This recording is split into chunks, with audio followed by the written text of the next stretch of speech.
This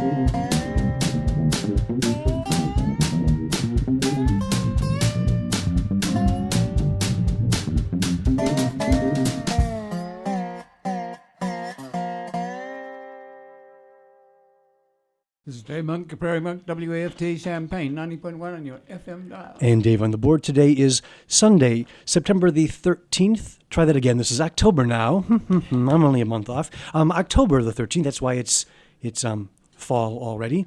And this is the Prairie Monk program, WEFT's weekly look at rails, trails, greenways, conservation, and everything else that Dave has been up to this week. Well, start off with, I went to Peg and Al's annual fish fry with a huge bonfire, but very, very interesting. We've been talking about communities and how you get things together. These are people who overlap in many ways and very, very friendly, and it's the way communities get things done. I won't talk too long about that. I have a guest, Anya Minetz, and I'll get her to introduce herself. And but she's rather wonderful. She's been doing things to try and save a Royer high school, a Royer Design High School.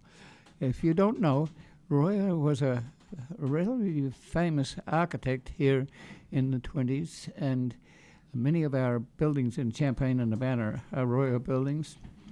He's known nationally. Brian Adams locally has written a book about him. His buildings are all over. And Anya comes from Paxton, and there are several Royer buildings there, including the city building. And so I'll turn it over to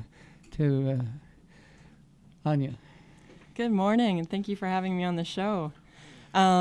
Yes, as you said, so I'm from Paxton. Well, I'm actually not. I grew up in Chicago, but my Norwegian ancestors settled in Paxton in the late 1800s, and it turns out that my grandmother, Josephine Gertrude Stange, was actually the first graduating class of this building, Eastlawn in Paxton, back in 1925. Wow. And I didn't realize that actually until I was doing research to try to save this building, because I thought she graduated from Westlawn. And as I was doing research, I then went to the library and found like the old yearbook and got to see her photo. And it just brought the whole thing home to me in a different way. But I would have wanted to save the building regardless. It's just now it's tugging at my heartstrings. Your early settler people had farmland. Yes, they were farmers right outside of town, and they're all buried at Pontespadon Cemetery. Pronounce that one again. I've never been able to handle that. I actually pronounce it wrong. Sorry, my cousin would correct me as well as several people in town. So I think it's Pontoppadon locally. Pontoppadon. It's a rural church, probably about 6 miles west of Paxton. And you have some prairie out there, right? There was a prairie. The church planted a prairie. And I've been there and enjoyed it, and been to a funeral there and a little burial up in a cemetery where probably your people are buried too. Definitely. I love thinking about the landscape of Paxton as a community, because just to think that, so my grandma drove a Model T Ford, right? And so she would have gone into Paxton on a Model T Ford at the early part of the century. And all the garages were the size of Model T Ford. You can not get a big car in these days. And the land is rolling there. You're on the Paxton Moraine. And so there are little places where there's water accumulated. So you have swampland, you have different habitats, and it's just wonderful. So you're coming back to Paxton, but yes. You own... I own 3 houses in town. I love fixing up historic buildings, and so and there are a lot of beautiful historic buildings in town just that need to be fixed up. And some people are amazing at fixing them up, and some have been neglected for years. And so yes, I see trees growing out of one of them. I'm trying to work on that. I used to be a wildland firefighter, and I'm familiar with the chainsaw. And so I've been trying to get a lot of my weed trees that have been growing on some of my neglected properties out, but it's just taken some time. Yes. And so we've been talking before this program, and we really don't know what we're expecting of each other. But it's interesting that you have your roots in Paxton at the moment, and that's happening around the U.S. There are people who are coming back to their communities with restaurants, and I think you mentioned restaurants in Paxton. Oh, yes. Like, Paxton's revitalizing itself, and they're doing a great job, I think. It's a town of 4,500 people, and it's one of those towns where now, like, our main street is becoming alive again, and I think that's why I started talking about my Norwegian ancestors, because back in the day, Paxton was an incredible community. It was the county seat. My grandma was super proud to come from the county seat. And so, like, there are just these relics, these, like, amazing old buildings that are built super well. And I would just love for the town to really take advantage of these properties because they just offer that, like, beautiful aesthetic. And so the school I'm trying to save is this large brick structure. And it's been standing nearly 100 years.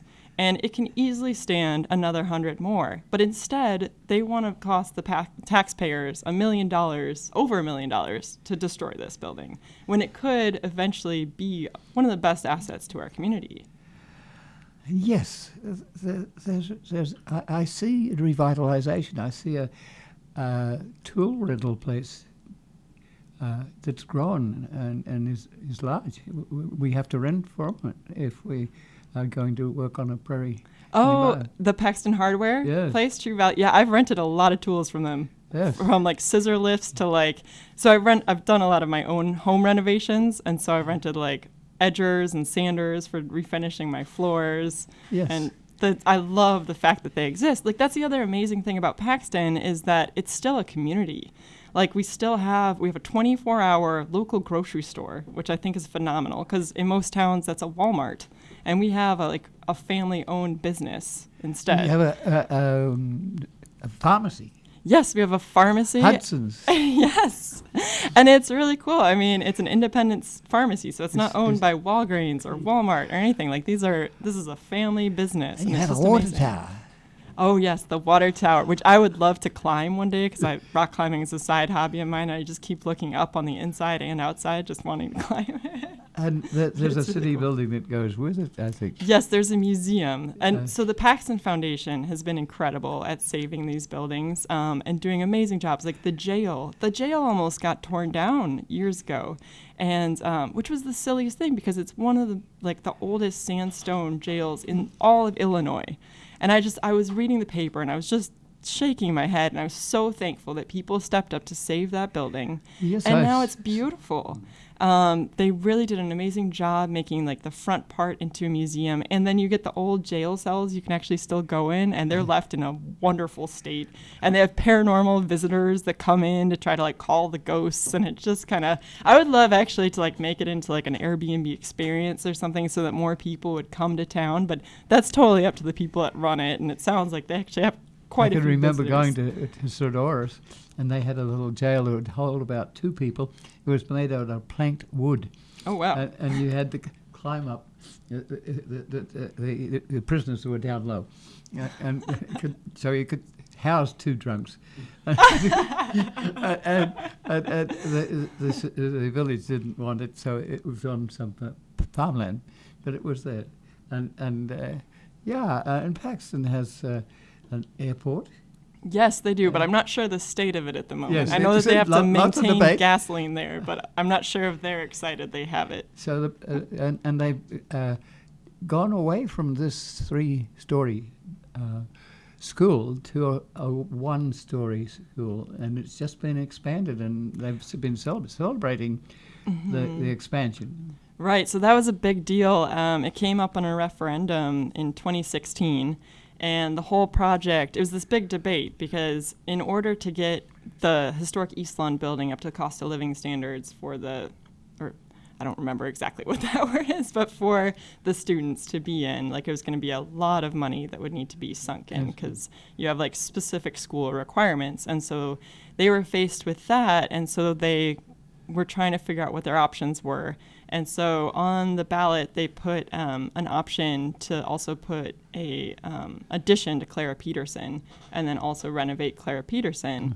And that was what they eventually decided was the best option. But then the unfortunate thing is that on the referendum, the way it was worded, it was all of this emphasis on Clara Peterson. And then, by the way, guys, we're going to demolish Eastlawn. And so that was really tricky because it really kind of polarized the votes because you weren't voting for one thing. You were essentially voting for two things. You were voting for whether you were okay as a taxpayer to allow for the $30 million construction of the addition, which could also be a great benefit to the children in the community. And then the second thing was whether you were okay with demolishing the historic school building. And so I had to vote no, even though I totally was actually okay and excited about this renovation for the kids at Clara Peterson. But I had to vote no because I couldn't bear the historic building coming down. And I think other people were conflicted in the same way. Like my close friend who was working with me on this admits that she voted yes because she just read the first couple lines and she has a 4-year-old son and she knew that he would go into the school system. And so she had to vote yes because she was excited for a new facility for her child. But she didn't even read through the entire thing to realize that it also was at the cost of a historic building. So the separation would have been very helpful. Oh, absolutely. And so it was a very misleading result. And then the result, it barely passed. It was almost a 50-50. And I mean, in voting in our country is if there's even one vote over, it's a vote for a yes. The problem is as a statistician, I know that if this vote took place an hour later, an hour prior, another day, there are different people that could or couldn't have made it, and it could have easily been a vote for no. And the interesting thing is that from an asbestos point of view, this is a dangerous creature. It's very costly to remove the asbestos, but if the asbestos is in the ceiling or in the basement, it can be contained. So if a building like this is reused, you don't have to spend $1.5 million to get the asbestos out. Well, there's an interesting thing because when I first started fighting for this building, the asbestos was in it, and I felt like it was totally fine as long as it's sealed. Asbestos is only really a hazard if it's impacted in any way and Yes, if aerated. it's flying around in the air and getting in your lungs. Right, but as long as it's contained, and a lot of it's in floor tiles, and you're not going to just go and randomly wreck floor tiles. And so you could seal them, you could put tile over it, you'd be fine. But what happened is actually asbestos abatement has already began in the building, so it started August 26th. And so even though the building is now in a different state than I would have loved to take it on as a project, it's now in almost a better state for developers because they've cleaned out the asbestos. And so people that would want to go in to make this maybe a nursing home or assisted living or condos or a Montessori school, they are starting now with a clean slate, essentially. And so that has potential. It has other disadvantages. It needs elevators. Well, depending on the project you want. Yes. Because I think it could even be like a hydroponics facility, and we could have spinach year round for our community. But You have to watch the water there, because water can bring mold, and so hydroponics is probably not ideal, but it's a suggestion. So you have lots of suggestions as to what might happen, and you have people. And it looks like 50-50 are very interested in preserving. And you have signatures. I think you have something like 500 signatures. Oh, right. Yes, we did put a petition out there to try to save the building. But the school board isn't even listening to us, which is so frustrating. And they're not even communicating with the city, as far as I know, as a citizen, which is also frustrating from a civilian standpoint because these are our taxpayer dollars. And I feel like the community should be involved in this on so many levels because thinking of future economic development as one, as well as like this historic building means a lot to our community. As I said, my grandmother was the first graduating class. There are a lot of people that have spent like several generations at this high school. And so to have it standing kind of represents much more than they realize. And it's very near to 45, which is a main drag that came through. And 45 is kind of a quiet road because 57 has taken most of the traffic, which means that you can do things like tourism. You can, and it's just a stone's throw from 45. And it's surrounded by little businesses and a funeral home and absolutely. It's near a park. There's a little park adjacent, and it's in a part of the community that has reasonably large houses that could be part of historic walks, and I just think it could work. There used to be nearby a broom factory, a broomcorn factory, where people used to grow hemp or grow broom material that could be used in the making of brooms. So there's been some retreat from business reality, but it's coming back in terms of like the organization is renting out equipment. The first proposal I voiced to the community was to have Eastlawn, through adaptive reuse, become a boutique-style hotel that was like an interactive experience, because we need a draw to our community as well. So we can't just have a hotel, and we can't just have businesses. We kind of need something that puts our town back on the map and draws people in.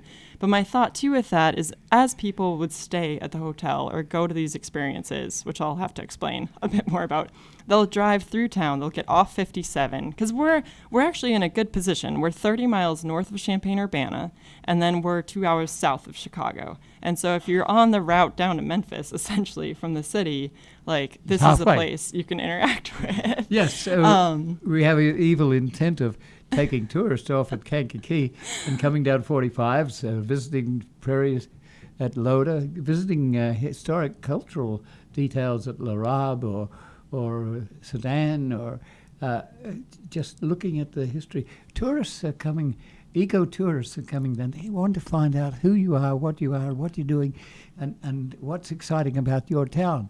And so there is excitement about your town, and Paxton does want to invite people in, and they have or in the process of putting up a 150-foot flag that you will see. I think that's an invitation for people to get off the highway. I think so too.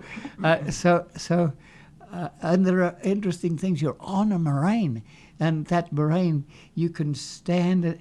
The railroad line was the dirt, the glacial till from there came down to Champaign and created underpasses, so traffic, those T-Model Fords, wouldn't have to wait for trains to go past. They could go underneath the train. So it raised up the railroad level, and all the soil came from Paxton. So now you can see north-south Canadian National going through the moraine without having to have an engine to push it up and over the moraine. Right, that was a big deal. And there was an east-west line that went through to Gibson City and through to Lafayette, and that has been retired. But there's a museum there. There's a railroad museum, and it's got its legs in the Monticello Railroad Museum, and there's interesting things happening. And there's 10 miles of interesting prairie between Paxton and Rantoul,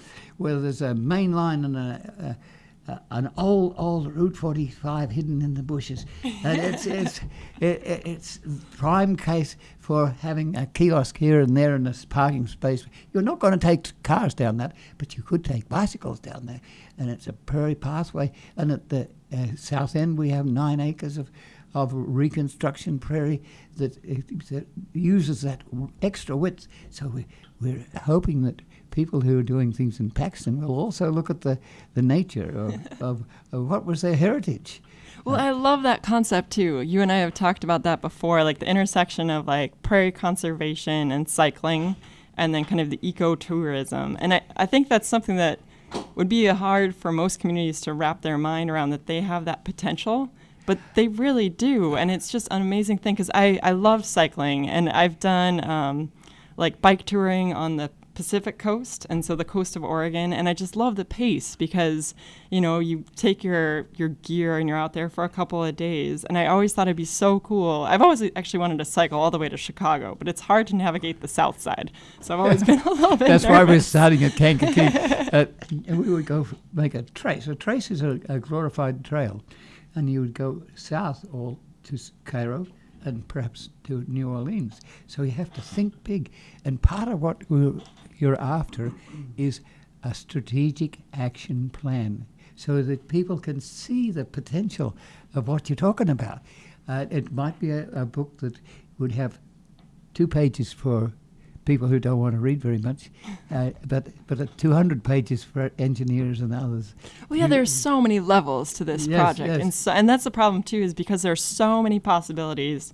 Trying to communicate ones that are like very viable to our community members is kind of tricky, because like I can brainstorm with you on all the ways that I think this is amazing, but for other people to have something tangible. Because this school could be so many things, because I loved talking to you earlier when this was like a boutique hotel experience, about having one of the rooms, since Eastlawn is such a huge building, to have one room devoted to kind of like a Prairie Conservation museum. And so then you also get like cyclists coming from like Kankakee down to Champaign. Or what I love too is like, so I used to bike to Champaign and back for training, and so it's a nice 60-mile route. But I also met other cyclists, they'd do their like 100-mile weekends or their 50-milers, and so you could go bike from Champaign to Paxton and have lunch and back, or you can go, and if like 30 miles is a lot for you, you can go stay in a hotel and then come back, and through that have like wonderful like routes through the countryside, or like you were mentioning kiosks and pit stops where you get to like learn about the prairie. Because I don't know, there's something about cycling where it's just you slow down, but you get to take in a lot of information. So you're a lot faster than walking, but it's so much slower than driving. And so I love that kind of concept too. You almost have people who want to go from A to B for exercise, but then you want the people who have never seen 50 species of prairie, and they're going to take 2 days to go the same distance. Right. And then you get to Rantoul, and there's an east-west railroad line. It used to be called the Pumpkin Line, and it has installed an urban prairie, rail trail. Oh, nice. With open space where there were yards, and so that can be prairie. At the moment it's mown. We're not quite into mowing. That's a problem, because mowing is a job for people. I don't like mowing either. So how do we work with that? So how do you move this idea politically? Do you have a member that might be interested in this sort of thing? In what context? I mean, I know a lot of people that are interested in various levels of this project. But it's still, the crux of the problem is we need to get the demolition process stopped in order to then, because I've dabbled in like, I would love to start a nonprofit for a variety of things. You and I have also talked about that too, because you have your own. And so, I mean, a lot of things need to start working together, but unless we can actually stop the process of demolition of this beautiful building, we can't have this time or the space or the energy to devote to like constructing the next step. And so, yes, that's somewhat problematic. So you for this. have some rules that the demolition people have to go by, and so you're bringing in legal. Yes, there is So say potentially something legal about consequences. the legal aspects of removing it. School, does it become owned by whom? And do you develop that open space and the park next to it, or do you? So say something about the rules that are state rules that are associated with the removal of such a building. Are you talking about the need for the IEPA permit? Yes. Okay. So what is I tell people So what the IEPA is. Illinois Environmental Protection Agency, there's a really interesting thing. So this building is eligible for the National Register, and I put that application in back when we started with this project.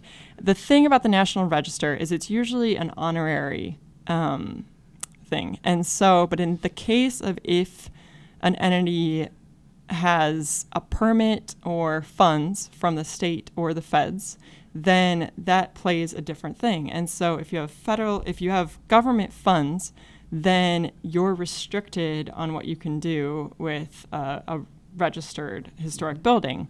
And it's not like you can't do anything, but it just means that you actually then have to contact the State Historic Preservation Office and work with them to mitigate adverse effects. And so I think there's a big misunderstanding there, because a lot of people don't think that some people think that you can't do anything if it's a National Register property, and some people think that the National Register has no protection.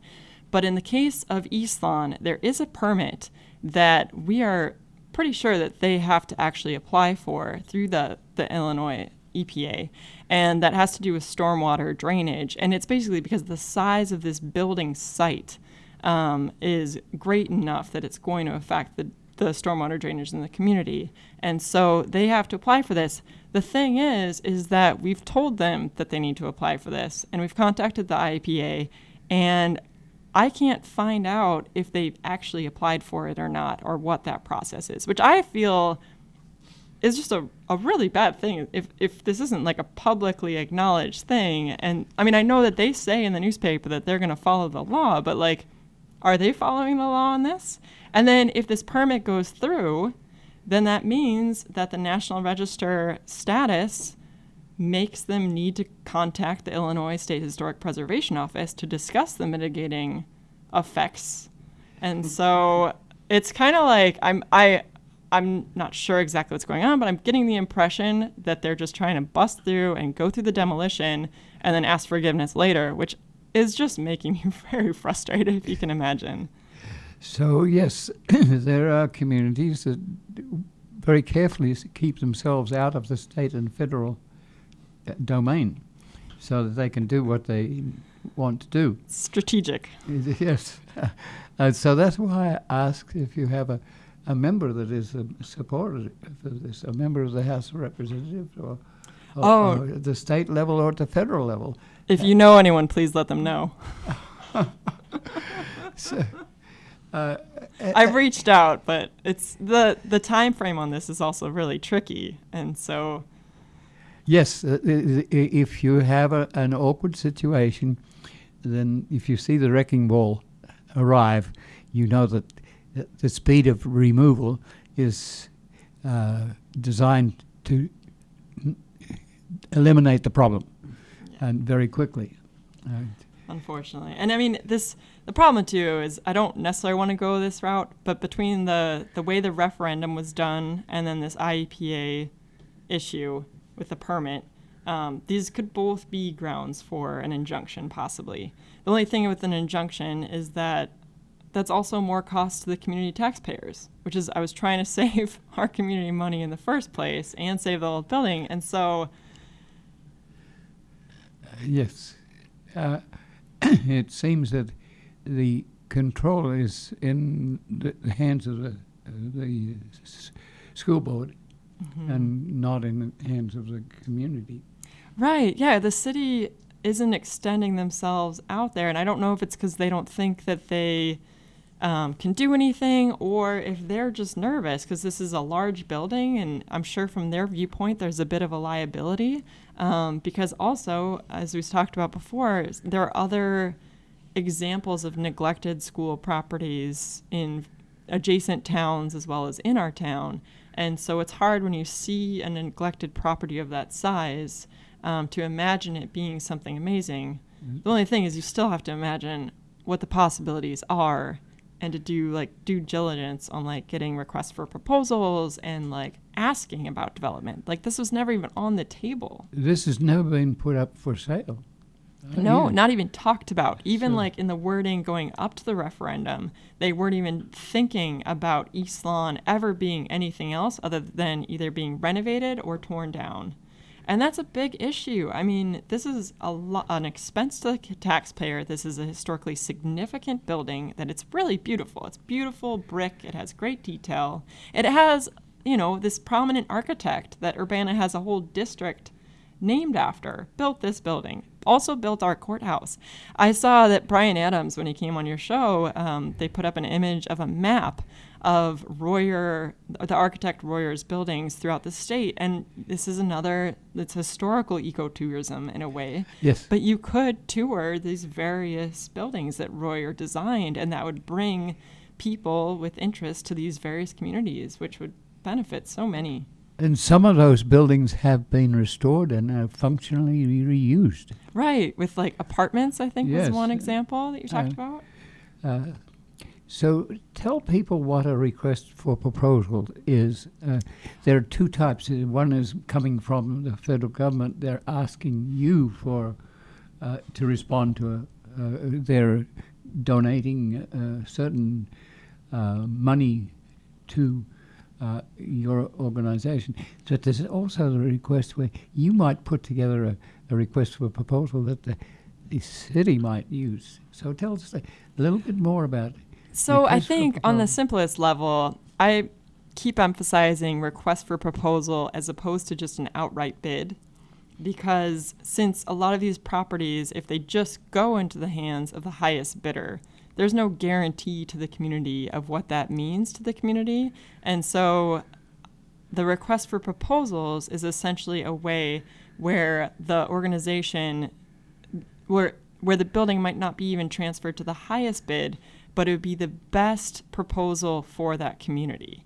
And so that's the way I picture it. And so you can request anything to be in that proposal, like long-term planning, what this means for the community, predictions on tax payments, as well as tourist dollars like coming in, and you can ask anything. And so that would be the design of either the city, ideally, because I also feel strongly now that school boards should not actually be in charge of these buildings once they're vacated, because they're focusing on education and not actually on development of buildings within a community. And so I think that should, I mean, it's not the way these are structured, because these are different entities politically, but it'd be really nice if that started to change, because we're losing a lot of historic school buildings because of this, because a lot of school districts just don't know necessarily like what to do with them. So do you have a planning department? It's a small it's a small community, a small county. It's a T-shaped, upside down T. Oh, the county itself, right. Sort of the Convenient street. last pieces that hadn't been put together. So it's Gibson City, and it goes across towards Royal, and goes north towards Buckley, and I do know that the city council on Paxton has like various committees within the city council, and so their long-term planning and their economic development committees, I think, would be great to like talk about this and bring this issue to the community. So if it's not happening at the strategic action plan level, which is a sort of a 5-year plan, what shall we do? Can you write a dummy plan yourself? Oh, I have. Well, because for the people, and I don't want to say that they don't have vision, but they just might not see what my vision is. Well, and the community welcomes leadership.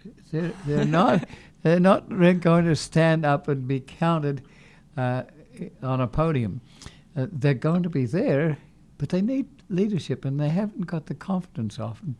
Well, and to I think stand up it's and also be that. to understand that new ideas can exist in our town. Because a lot of things, like when I was first bringing this up on Facebook, a lot of the responses were like, well, that'll work in Chicago, but it couldn't work here. And it's like, well, a lot of things start in cities and in innovation centers and then trickle into various communities. And so even though that's working now in Chicago and you might not be able to imagine it, in 5 years you might be like, oh yeah, that would have been perfect. Like if we had a brewery in this building, I mean, there's so many things that we could do. And so I actually put my own proposal together as like a way to kind of demonstrate what a what I thought a viable option was, but then that we should actually shop this out and find other people with interests in development. And I bring up the hydroponics thing because I was fascinated. In Chicago, they're doing this a lot in old warehouses. Yes. And it's becoming a whole new thing. And so I was just like, this building can be anything, because the people's go-to is that it'll become either condos or an assistive living. And like, that's great. Like, it totally could be. But I'm saying, like, we could also think way beyond this box. I just went to a sustainability conference. Oh, really? And there was a woman from Southside Chicago, and she gets all sorts of awards. There were some of these big factories being closed out, and some of them were coal-generated electrical facilities. And there was a temptation to move that building into outside people who would use it for something that only employed 5 or 6 very astute people. But she was wanting, who are you going to employ locally? How do we work with this? And outrageous as she was, she got people together, and they eventually got this big building to be something that employs quite a few people, and it has community character. Yes. It brings people together. That's exactly what I see. Like, no matter what you do, the building this size, you need a lot of jobs, both on the construction side of it, as well as like once it's actually whatever entity it is, for maintenance, for if it was a hotel. I mean, you're talking about a lot of employment.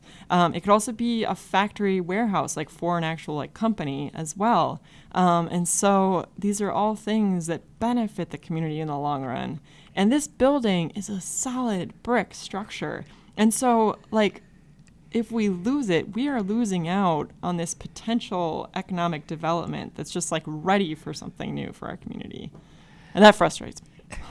Well, at this same conference, I got the impression that there were people who would want to say, let's put a number on the things we think about. It's academic research. And then there was the lady that was from Southside Chicago who said, we have a rough idea of what the problem is. Let's go for it. It's they're two different cats. You need both. But you need labor and industrialization figures to tell you how many people out of work who are doing what. Oh, and Paxton, I mean, there are a lot of people that could use work and good jobs. Like, it's just not that community. We also don't even have public transportation. So if you're in that community, you're stuck if you don't have a car. So you don't have a bus system? No. The Greyhound doesn't stop there. The Amtrak used to stop there when my grandma was growing up and hasn't stopped there since the early 1900s.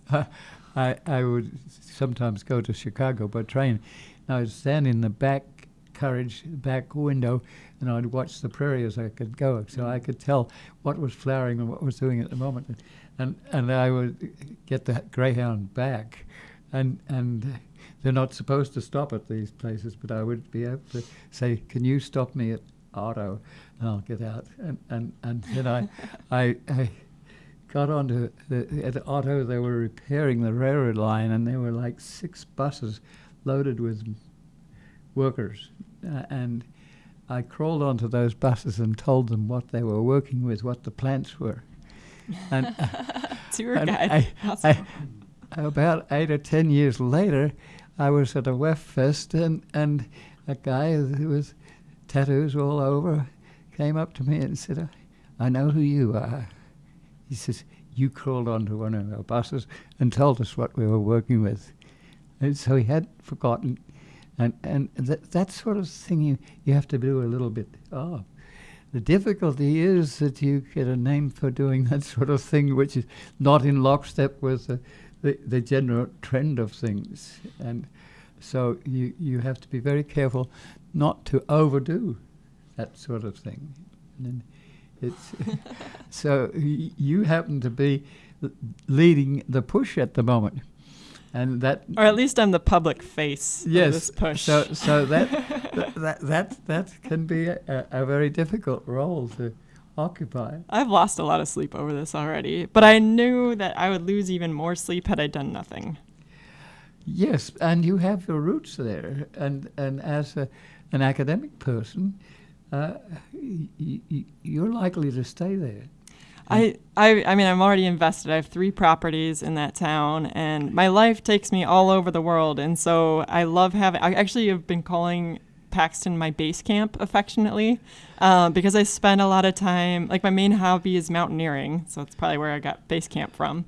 But so I'll travel like for mountaineering, I'll travel for like skiing and snowboarding stuff. I'll travel for work, I'll travel for research.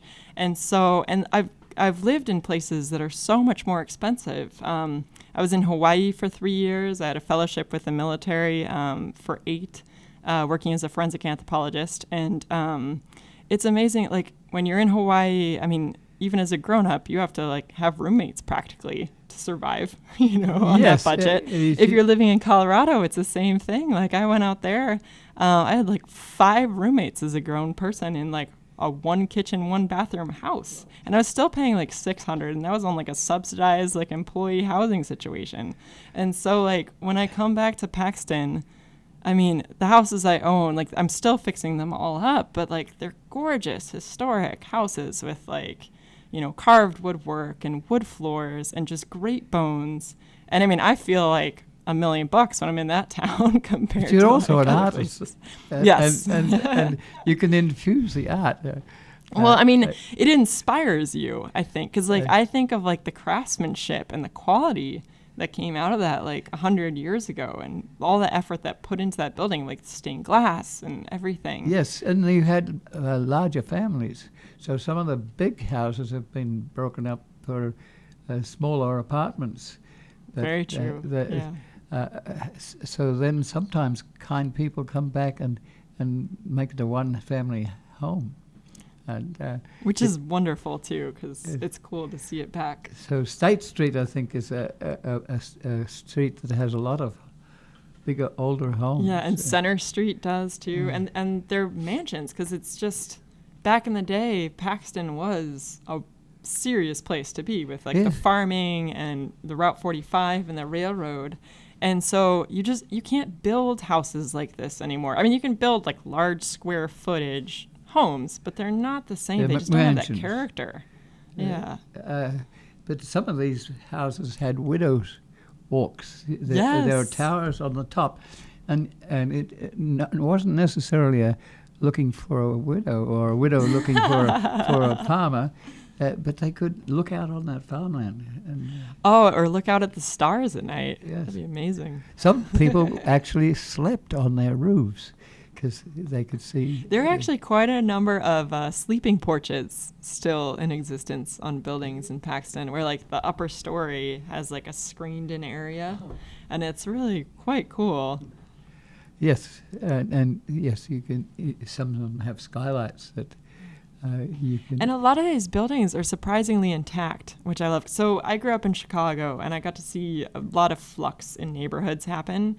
But one of the problems, too, is when you have money roll into a neighborhood to gentrify it, sometimes a lot of development destroys the original character. Like kitchens get renovated, yes. And you lose a lot of things where, like, in one of my properties, I have the old original farm-style sink, and it was in the basement, luckily, but I got to, like, bring it upstairs and put it back in.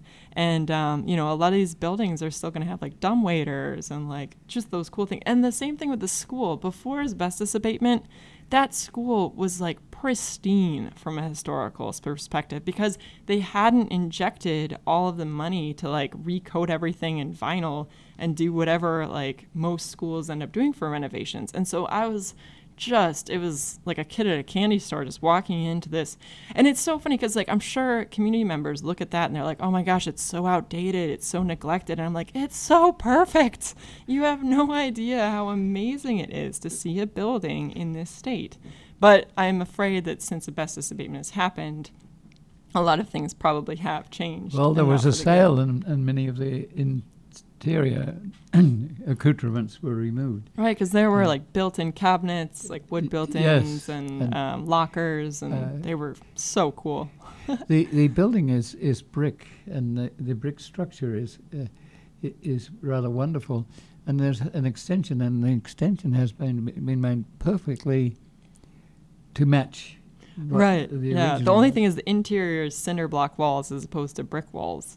But I figured like whatever business could take over could also use that to their advantage. Yeah. You are very active, and you like to have climbing facilities. So you at one stage thought of the gymnasium as being a Oh, an amazing climbing gym. I totally drew pictures of like, I thought it'd be so cool because I love the whole upcycled concept. Obviously, I love working with historic material. And I thought it'd be so neat to actually have like a full, so in this auditorium, if you can imagine this gym space, it's this cool historic feature where they actually designed it so it's both a gym and an auditorium in one.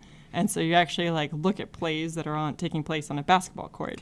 But I thought it'd be really neat and not invasive at all to like put a large like rock climbing wall in the back made of all like historic timbers, and then just really cool features and holds, and like as like an aesthetic backdrop too, because like you could make it look really nice.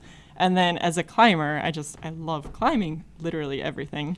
And so like I would love to climb the outside of that building actually. It's interesting. You have some contact with the military. The military people who are enlisting people have a portable climbing device, which was at the Urbana. Does it kind of look like a treadmill, like an upright treadmill? Is that what you're talking about? No, it's. I guess it would be about 30 feet high. Mm-hmm. And you get into a harness so that you don't hurt, and you climb up this wall. It's like a circular pipe, probably about a 3-foot wide pipe, and it has hand places, and people succeed in getting to the top, and then they can drop down. Yes, the physical nature of this. I went to look at the cutting through the moraine. And I was standing there on a bridge, and then went by on the main street of Paxton a troop of people. They were ADA people that were riding bicycles, and they were on a tour. And, oh wow, awesome! It's just so there are physical parts of this. Well, I love interactive spaces too, and I love community spaces and community ideas. So one thing too with the initial proposal I had is that I would love even like you could rent historic bikes, not historic, but like retro bikes to like just cruise around bicycles town. that didn't have pedals, you had to wheel yourself along. So I had. There are just so many options for this. Oh, and another thing I wanted to touch on too, because we kind of talked about it earlier, but Paxton is actually, they're just finishing a solar ordinance for our community, which is a great thing for the community to do. Solar panels on the roof. Yes, solar panels on the roof. And that is one large roof. And so you could have a full-on solar garden. And that building, if demolition stopped, even if no one invested in the property for 10 years, but then Paxton or someone put solar panels on the roof alone as a solar garden feeding back in the system, and then maintain the exterior, I mean, it'd be fantastic. Both with the fact that you'd be getting green energy right into the community, as well as with the right solar roof, you'd be preserving the roof of that building. Informally, you're teaching.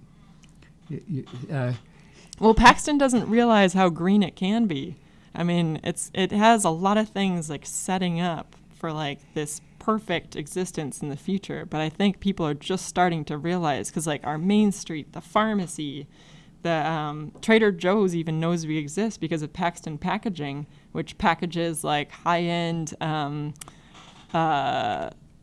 it's beef jerky type of things. Yes. But like, I mean, literally, like I had a guest stay at my house who came from England and wants to package up some like really fancy Spanish meats. And I was chatting with him, and Trader Joe's told him about Paxton and told him to come visit because of Paxton packaging. Like, we have all these like really cool hidden things, Yes. and like people don't realize this. And I think even like within the community, like it's taken me a while to realize this. And I'm just like, we could actually have quite a future. Yeah. When my little CRX bombed out in Paxton, a friend that offered to bring me back to Champaign worked at that factory. Paxton packaging. And she was wanting to save the school, but she was buying things for her organizations.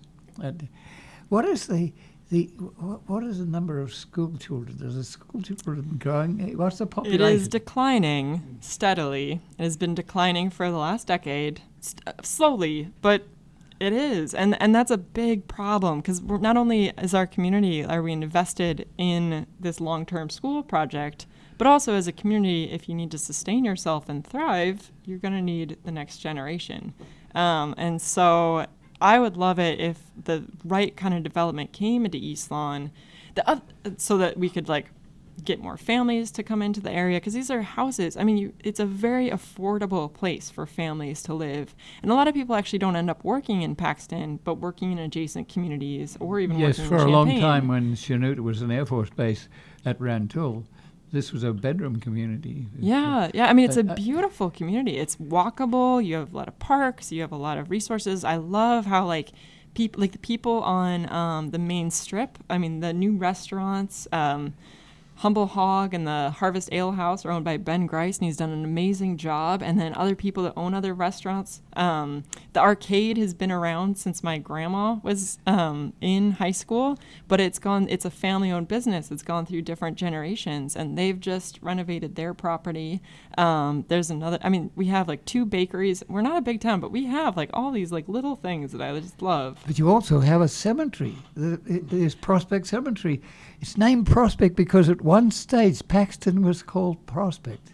Yes, Prospect City as well as Prairie City, and then finally Paxton, I think. And I think Champaign has a Prospect Avenue that goes north and south. I think prospects were all over the country at some point. Okay. But I imagine that sometimes it would be that you were going to Prospect. Another thing I wanted to mention too is that Eastlawn, right now it's residential because that's what most schools are zoned as. But the thing is there actually was a former Eastlawn on a lot adjacent to the current building that was demolished, I don't remember when, decades ago. But so it, though, is actually adjacent to the Route 45 strip. And so these are such developable pieces of property in the town because the school doesn't need them anymore. And the old Eastlawn, now it's just a park, but the playground equipment has been removed. And so, but that's a property that, if developed, could easily be zoned commercial. And then once that's zoned commercial, then it's just one adjacent over to the current Eastlawn building, which could be zoned. And so both of these properties, if Paxton really got their act together for like long-term development, these could change our community, and all sorts of ideas could be taken in. So we're encouraging you to continue and to continue your academic work and perhaps have people to be involved in Paxton too. For instance, students in planning, students in I would love that, conservation. because you could really, it's ripe for people to take on projects within the community. Like, I would love to see if aspects of University of Illinois would be interested in sustainability development long term in the community, especially with the solar ordinance and just the old building, the historic building could be a model for so many buildings throughout Illinois. If you put solar panels on them, how does that work? How can you preserve and wait for the right opportunity without letting them go degrade too much? So I went to a Sierra Club meeting after I read your letter to the newspaper, and I mentioned Paxton, and you have to know that Sierra Club is not Audubon, it's not Isaac Walton League, it's oriented to political strains. They recommend people. And I was wanting to say that this is an organization that might be able to help in such situations. And we were discussing the Kickapoo Trail, which is a nearby facility. And there are people there who are looking at politics, but this is the politics of a small community. How do you do it? Can the Sierra Club look at something like that and help you in the background by having meetings? The fish fry that I went to yesterday was a magnet of all these sorts of people, that conservative and liberal, that get together. And so the Sierra Club has been moving around various bars and meeting. Many of the people that come don't necessarily drink, but they move together. So the table was extended from one table to two tables, and people were coming in, and there were probably 15 or 20 people there in the long run. And that sort of thing takes a lot of talent. We look for people who bring together people. And so you're doing that, but it gets to be overwhelming after a while, and you almost need your own CEO to do this. To just manage the people. Yes, to know the names, to be on the computer. And then you can't frighten people with computers, because many people don't have computers. And so we can't take a program like this and put it on a computer, because it might be like killing a bug with a sledgehammer. You know, you have to be cautious about what you can do with this sort of program. But this sort of program could go to the state. It could go to the state historical people. It could go to national level. So what we're doing with WEFT is create a program that helps other people think about what they're doing and how. Well, I do love the broader scope of that, like bringing this to a broader level of like the state. Because the thing is it's one thing to think about one school building going down in one community like Paxton, but if you're thinking about preserving Royer as an architect and his legacy, these school buildings are dropping like flies. And so if you want that history preserved in the state level is really something that needs to kind of like come in and like think about this. Well, thank you, Anya. Minetz. Minetz. So you have a first name of Jolen. Yes. And I think you like Anya. It's a weird tradition in my family. We all go by our middle names. It's so confusing. I apologize. But thank you for coming 30 miles to do this, and we appreciate your Thank you efforts, so much for having me and we'd listening. like to help you. So this has been Dave Monk, your Prairie Monk, WEFT Champaign, 90.1 on your FM dial. And Dave on the board. As always, the views and opinions expressed are solely those of the speakers and no one else.